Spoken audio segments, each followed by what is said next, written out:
Hey, what's up, everybody? Jay Hollingshed here, your personal high performance mindset coach and public speaker. Just walking in the house.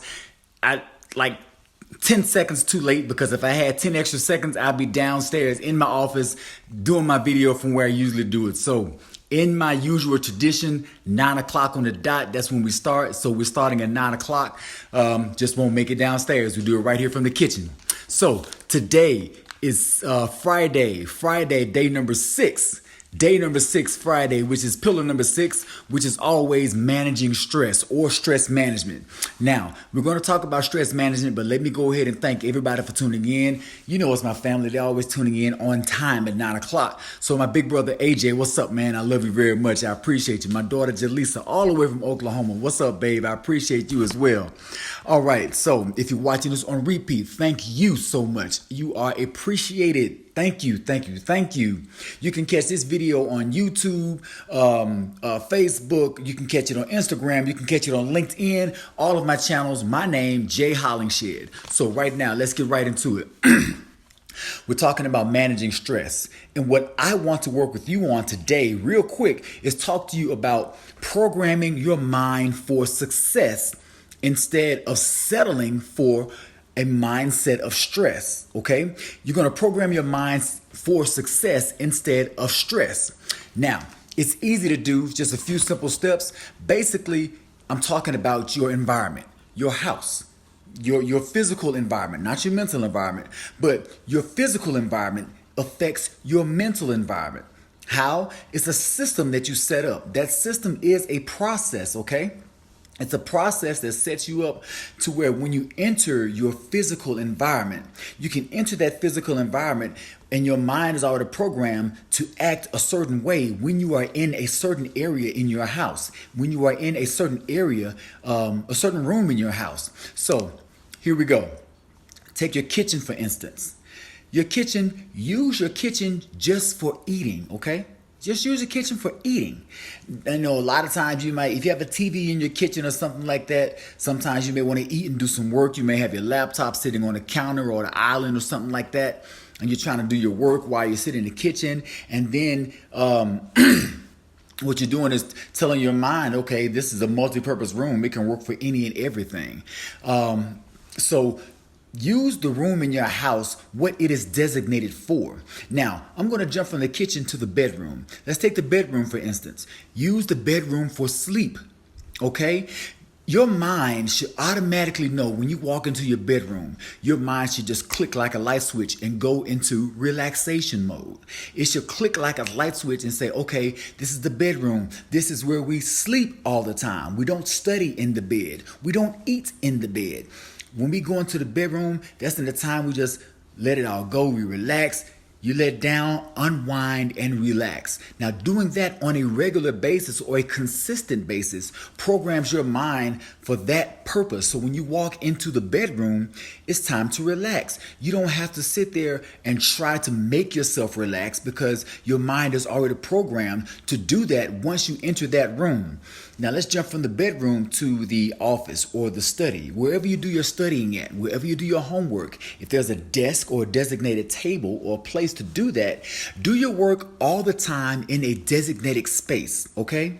Do your work in a designated space. If you have an office, always do your homework or your work or your studying, whatever it is that you have to do occupational wise, do that at that desk at that time, okay? In fact, time wise, assign a time to these particular places. So if you have study time between 6 p.m. and 10 p.m. and you're in school, study between 6 p.m. and 10 p.m. in your office, at your desk, at your designated study place, if it's not an office or a desk. That way, when a certain time hits, your body knows, okay, I should be somewhere studying right now. So when you hit that place and then you go to that place, your mind already knows. It kicks in. It's study time. Your mind makes that switch. You don't sit there and stress out because it's hard for you to concentrate. It's hard for you to study. You're stressing out because you can't do what you want to do when you want to do it. Well, you haven't programmed your mind. All you did was confuse yourself and confuse your mind because you're trying to study all over the house. You're in the kitchen with your laptop open at the counter trying to study and eat and watch TV at the same time. No, it's not going to work that way. What kind of focus is that? What kind of concentration is that? We've talked about focus and concentration, and that's not going to work that way. Designate your time and your place to do certain things in the house.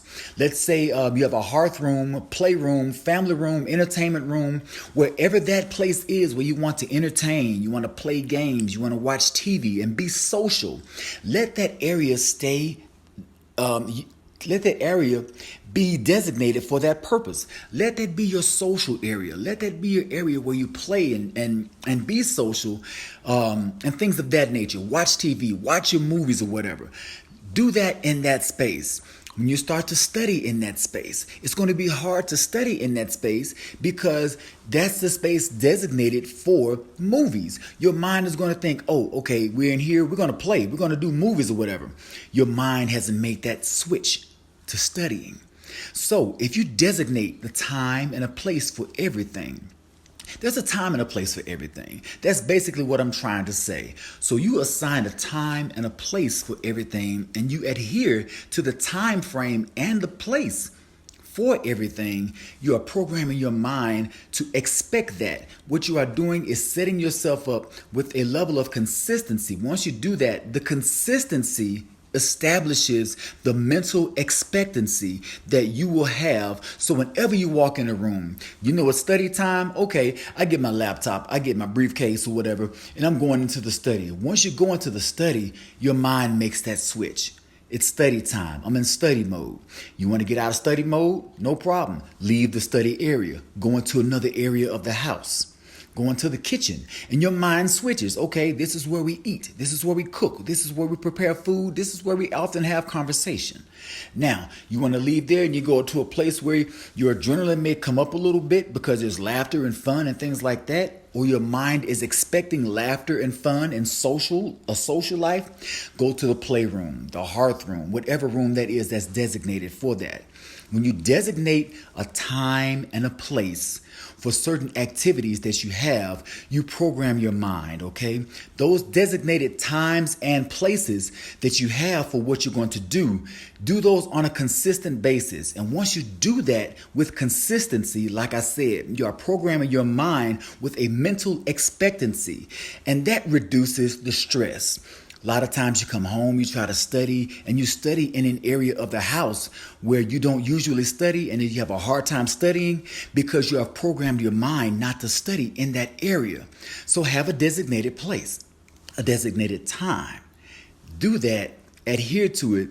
Next thing you know, you will have programmed your mind to have less stress, and you have programmed your mind for an expectancy of success. That's all that I have for today in episode 250 of 365. We're almost done with this thing.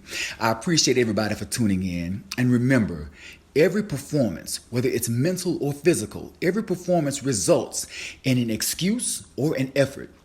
Make the effort, not the excuse.